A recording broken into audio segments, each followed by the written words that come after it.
ibyo Bruce amaze kuvuga bisaba iki ntabwo nabyumvise neza. Murakoze nyakubahwa Perezida wa Repubulika. Kugira ngo umuntu akorere amafaranga ku mbuga nkoranyambaga hari ads publicité zinyuraho. Izo publicité nizo dukuramo amafaranga. Ndagusuje kandi muhaye ikaze wowe wahisemo gukurikira Kigali 250 aho uri hose hatandukanye mwifurije kugubwa neza.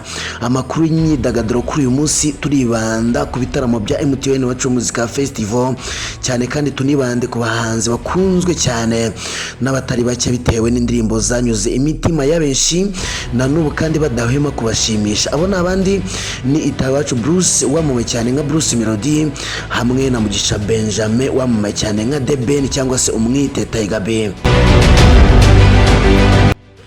Niba wararyohewe n'umuziki nyarwanda ni wabura kuryoherwa n'indirimbo z'abarimo Bruce Melody cyangwa se Deben mu mpeshyi za 2026 abakunzi umuziki nyarwanda bazisanga mu gihirahiro cyo guhitamo aho bazerekeza hagati y'ibitaramo bibiri bikomeye bizabera kimwe mu ntara zitandukanye z'u Rwanda. Abahanzi Bruce Melody na Deben twongeyeho MTN Iwacu Muzika Festival abo bose bagiye gusurutsa abakunzi babo.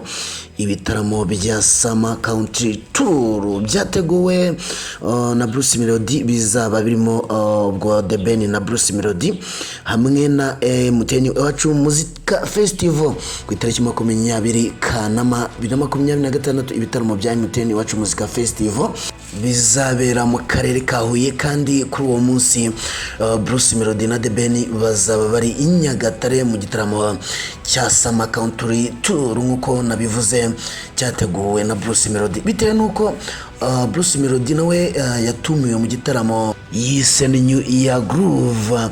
Yes, mbibutse ko kandi abahanzi bo muri MTN Iwacu Muzika Festival harimo Roskana, Marina, Kevin Kade, Chris Easy, Davis D, Kanisoro hamwe na Bushari Bushido. Mu gihe Bruce Melody na Deben nabo bazaba bahagaze nk'abaririmbyi bafite izina rinini mu gihugu. Ku itariki 27 Kamena 2026 MTN Iwacu Muzika Festival izataramira mu karere ka Muhanga mu gihe Deben hamwe na Bruce Melody bazataramira mu karere ka Bugesera.